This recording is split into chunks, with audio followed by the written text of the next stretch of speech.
We went to the same high school, spent 4 years together there, grew up in the basic same community within probably a couple miles of each other.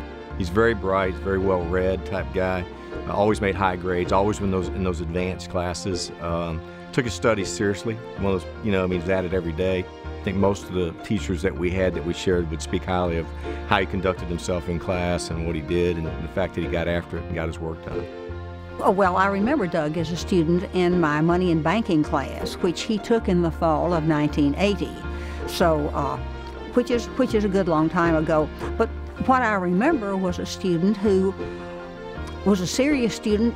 You almost would call him a stellar student. He could certainly master the material and seemed interested in it, which was gratifying. Money and banking was a required course for everyone in the School of Business, and not very many students liked it, nor were they very good at it. And so Doug sort of stood out because he was good at it and he seemed to enjoy it.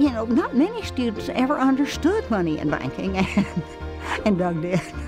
Here's a guy that didn't go to an Ivy League college, who went to one of our Texas schools and, rose to the top of corporate America and is certainly one of the leaders in our region, in our community. He's placing an emphasis on education as absolute core endeavor for Houston's future success. But he also believes that kids can't succeed educationally unless they're in a solid environment, unless they're in a safe environment where healthy growth occurs.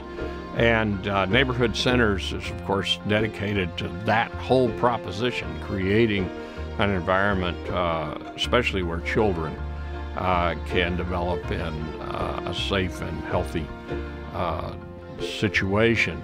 Doug's concern is for the entire community. Doug has a passion for children who are at risk, children in need. And Doug wants to advance their cause. And Doug also knows that when you advance the least in our communities, you're going to benefit the entire community. If you take a look at Doug and the love and care and concern he shows for the entire community, you can also get a picture of the type of father and husband Doug is with his family.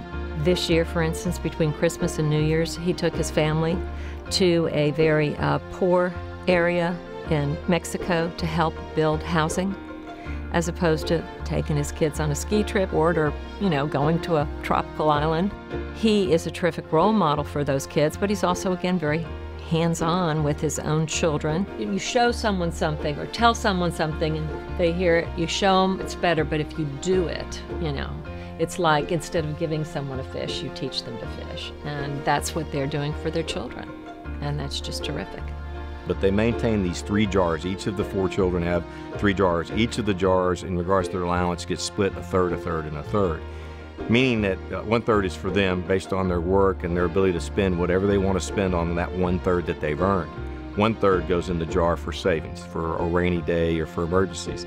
The last third of that is for gifting, for charities, or for somebody in need. There was an instance where a friend of the family had suffered a fire, and her children lost all their gifts and household possessions and clothes. And the kids heard the story, took it upon themselves to go to Doug and Sarah and say, "Hey, we've got this money set aside. We'd like to give that money to this family because they're in a time of need." So I think that just speaks volumes to how they're raising their children and trying to keep them grounded. Doug has an incredible mix of emotion and passion, balanced with a commitment to hard work and incredibly valuable principles and ideals. That as his career went forward, he stayed connected with his roots in Spring Branch, with guys and ladies and girls that we'd grown up with. Obviously, as the CEO of a publicly traded company, his schedule's very, very full and very, very busy. But he always took the time, whether he was traveling or in the office, to pick up the phone and say, "Hey, how are you doing?" He's still the same guy that we met 35 years ago in a lot of ways. He's someone who has already accomplished so much, but his best years are to come. And I think he will continue to be just an outstanding leader in business and in our community. And I just think we are so, so blessed to have him. Houston is a much more complex society than most Houstonians realize. Doug Foshee is a person who understands all of that intricacy and all of that challenge. And I think as a business and civic leader, has a chance to have not just a strong hand, but perhaps the strongest hand in helping this city to move into that future. It certainly was a part of the outlook of the great series of business leaders who have influenced this city so strongly. Jesse Jones and Ben Love, Jack Blanton. Doug is in that series in my mind.